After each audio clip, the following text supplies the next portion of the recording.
Հնդկաստանը ունի ծրագիր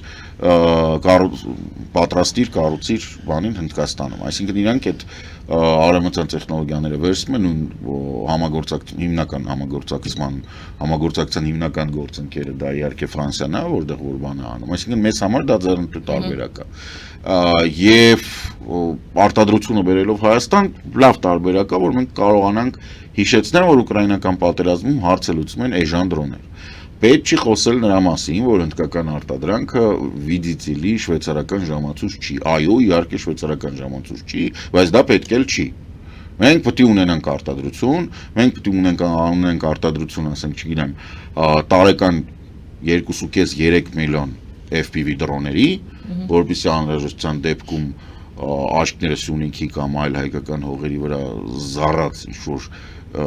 համաշխարհային քոչվորների խաղերի մասնակիցները մի օր առավոտ արթնանան նրանից, որ FPV դրոնը մտավ իր գլուխը ու չարթնանան էլ կամ չարթնանան։ Այսինքն դու պետք է այդքան ունենաս, որպեսզի քո պոտենցիալ ռազմավարական դաշնակիցները Նիկոլ Փաշինյանի խաղաղության գործընկերները ինչքան որ կարողանան մոբիլիզացնեն, ինչքան որ նախատեսված է, որ իրանք կարան մոբիլիզացնեն, դու 4 այդքան FPV դրոն ունենաս։ Ու մի այդքան էլ համապատասխանաբար քո ջայլ երեխեքից, որոնք նստած կլինեն տանը կամ ինչ-որ բունկերում, այդ դրոնները կառավարեն։ Սրա համար, այս գործողության համար, Հնդկաստանը լավագույն գործընկերն է մեր, ինչու Չինաստանը չի, որովհետև Չինաստանում A ամեն ինչ թանկ է, B Չինաստանը հիմա խաղում է այլ խաղ, փորձում է Ամերիկայի Միացյալ Նահանգների հետ կիսեն բան ամենահզոր բանակը, ամենահզոր պետությունը, ամենահզոր տնտեսությունը, в общем, զբաղված են մանկապարտեզի խաղերով։ Քարոնը վերցրել, չափում են իմը 15 սանտիմետր, իմը 15.5, ու տենց էլի։ Չնայած երկուսն է 4-ած բիձային է, սա չորնալու է անգնի երկուսն էլ իրանցնել հետը, բայց դե հիմա ամեն դեպքում իրանք այդ թեմայի մեջ են։ Հետաքրքիր չի։ Նախ եւ Չինաստանին հետաքրքիր չի մեզ այդ բանի հետ մտնելը, որովհետեւ դա ավտոմատ կերպով հարց է առաջացնում, թե ինքը ում կողմն է։ Նիկոլ Փաշինյանի խաղաղության ռազմավարական գործընկեր Իլխամի կամ Էրդողանի, թե ասենք ինքը Հայաստանի Հնդկաստանի համար այդ հարցը չկա։ Հնդկաստանը Հայաստանի կողքն է, վերջակի։ Ինքը այդ հարցը շատ արագ լուծել է, ինքն էլ խնդրեմ չունի, մենք էլ խնդրեմ չունենք, հանգիստ աշխատում ենք։ Հրաշալի նորություն, պետք է աշխատենք, պետք է խորացնենք, պետք է բերենք եվրոպական մեր իրական գործընկերների հետ համատեղ է տանենք, որտեղ իրանց էլ է ձեռ տալ Հնդկաստանի այդ բանը։ Երկու փոքրիկ թեմա էլ Հնդկաստան չի բահարատը։ Այո, բանկային ոլորտում ինչ-որ խստացումներ են մտցվում Ռուսաստանի հետ կապված, դրա մասին Ռուսաստանի հետ հարաբերությունները խորացնելու այդ պատրվակով շատ շարունակականություն, այո, շարունակականություն ապահովելով։ Դե տեսեք, սրա մասին ձեզ մոտ խոսել եմ ամենասկզբից։ Ցանկացած բանկ, որը աշխատում է Ռուսաստանի Դաշնության կենտրոնական բանկի հետ, այնտեղ ունի տեղադրած հատուկ սարք, որը ամբողջությամբ կարդում է այդ բանկի բոլոր օպերացիաները։ Այսինքն, այդ ուղղակի որ մարդիկ իմանան, հա, եթե դուք փոխանցում եք անում Ռուսաստանից գալիս է, չգիտեմ, նույնիսկ կարող է այստեղ բանկեր կան, որ Հայաստանի ներսում կատարվող փոխանցումներն են իրենց բանկի համակարգով անցնող տենց են անում, այդ բոլոր տվյալները գնում են Ռուսաստան եւ կուտակվում են այնտեղ։ Նույնը վերաբերվում է Yandex-ին, նույնը վերաբերվում է Mail.ru-ին, նույնը վերաբերվում է Rambler-ին, նույն բանը վերաբերվում է ցանկացած ռուսական ծառայությանը, որը ձեզ առաջարկվում է նույնիսկ քողարկված անունով, որտեղ իրանք հիմա սկսել են բան անել, որ VPN-ներ առաջ քաշել, որոնք պրոստը ռուսական FSB-ի VPN-ներն են, պրոստը անգլերեն անուններ ունեն, հա, տենց բան։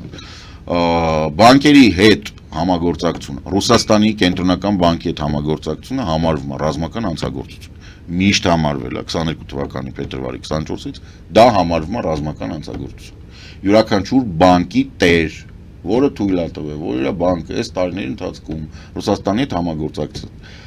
անձամբ պատասխանատու է երեխաների եւ կանանց սպանության մեջ, անձամբ բանկերի ցուցակահանեք, հիմնական բաժնետերերի եւ տնօրենների որոշում տնօրենների խորհրդի անունները հանեք, իրանք բոլորը ռազմական հանցագործ են, իրանք բոլորին կարա կանցնեք ահա։ Պարոն Սարգսյան, մի բան է բարոյական չի, մյուսը այստեղ մենք խոսքը գտնում ենք կենտրոնական բանկի այ բարոյական պատասխանատվություն կրում են այն մարդը նրա համար, որ ասենք, չգիտեմ, Կիևը Պիչորսկի Լավրայի վրա ռումբ անգել։ Դա բարոյական պատասխանատվություն է։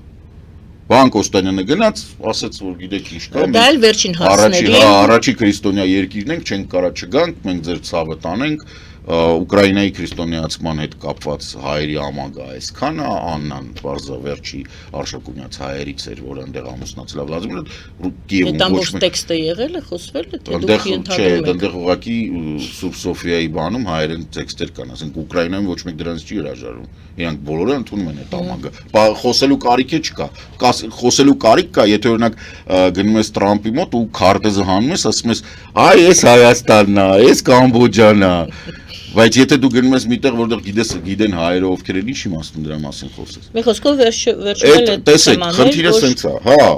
այդ դրան վերջում կանրադառնանք։ Եթե մեզ մոտ հարցը գալի կանգնում է նրան, որ մենք պետքա լավ երկար կտևի թողենք այս խոսակցությունը, գնանք Կիև։ Մի խոսքով բանկային այդ խստացումը։ Դա ուզում ասեի, տեսեք, այդ բանկային խստացումը Yandex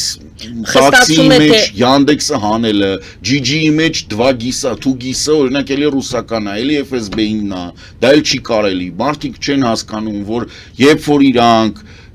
չեն հասկանում վտանգը Yandex-ի բան ունենալու, application հեռախոսի մեջ ունենալու, ֆիզիկապես չեն հասկանում այդ վտանգը։ Իրանք չեն հասկանում, որ դրանով անդերց այդ, ասում եմ, դե ես ինչ եմ անում, որ տղա ջան, դու չես։ Դուք բազմություն եք մեծ տվյալներ են գալի, big data կոչվածնա, որով սա Հայաստանն են կարում չափեն, ընկեր։ Հիմա բանկերը պետք է փակվեն, հա, իհարկե պետք է փակվեն։ Շնորհակալ եմ բանկերի համար, պարոն։ Չէ, ես բան ունեմ ասել։ Ասեք։ Ես, հա, որտեղ լավ բանով ավարտենք, էլի։ Ինչ վերաբերում էր Վահան Կոստանյանի այցին։ Սա շատ ուրախալի է, որ հարաբերությունները Ուկրաինայի դուրս են գալի այն մակարդակի վրա, որտեղ որ առանձնապես բան չի էլ խոսվում։ Այսինքն այցա ու այցա աշխատանքային այցա։ Այդ էմոցիոնալ բանը չկա։ Էսա կարևոր, որ հարաբերությունները նույն Եվրամիության հետ, ես ուզում եմ որ հարաբերությունները դուրս բերեմ դրա վրա, ես ուզում եմ որ փոխնախարարների մակարդակով այցերի մասին մենք իմանանք, ասենք, չգիտեմ, իրանց Twitter-ից, որ իրանք ինչ որ միտեղ գնացին հաց կերան։ Ոչ թե որ վայ մի տես ինչ խոսացին, տեսման, այդ շատ կարևոր է։ Ինտեգրացիոն բան։ Բժնին այդ սեղանիկի վրա։ Հա, այդ բժնի պատմությունն է, բաներն է, հա։ Հա, առանձին ուզում եմ ասեմ, ժողովուրդ, իրոք այս վտանգավոր ժամանակահատվածը, որը գնում է աշխարհի հետ կապված, Հայաստանին առանձնապես չի վերաբերում։ Տրիպը չի լինելու, որովհետև իր ֆինանսական ապահովվածությունը չկա։ Ուղղակի ֆինանս չկա, որ դա լինի։ Ավելի շուտ Տրամպը կհրաժարվի տրիպից, քան իր ստրիպ կլուբից, որը սպիտակ տանկող կպետք է կառուցի։ Իսկ ստրիպ կլուբը թանկ է։ Բայց այդ երկուսն էլ հիմա մեկ մարդ է, ոնց որ թե կառավարում։ Էդ եմ ասում։ Սոկոլովը։ Այո, Սոկոլովը փող չունի, կամ ստրիպ կլուբ, կամ ճանապարհ։